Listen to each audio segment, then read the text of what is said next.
আজকে আমি বানাবো হোয়াইট চিকেন।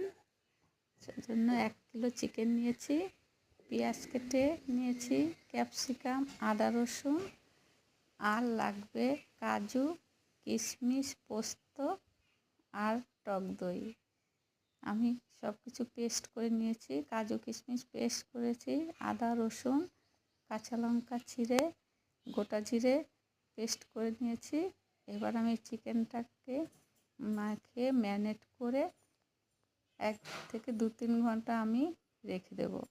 একটু সাদা তেল দিয়ে দেবো, সাথে একটা ফ্রাই প্যানের মধ্যে আমি গোটা গরম মশলা, তেজপাতা, শুকনো লঙ্কা দিয়ে দেবো।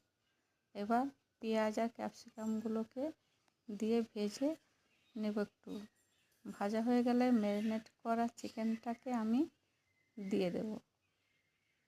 দিয়ে দিলাম। এই চিকেনের মধ্যে জল দেওয়া চলবে না, একদম কষা কষা করে হয়ে গেছে আমার হোয়াইট চিকেন। এই যে আমার রান্না হয়ে গেছে হোয়াইট চিকেন।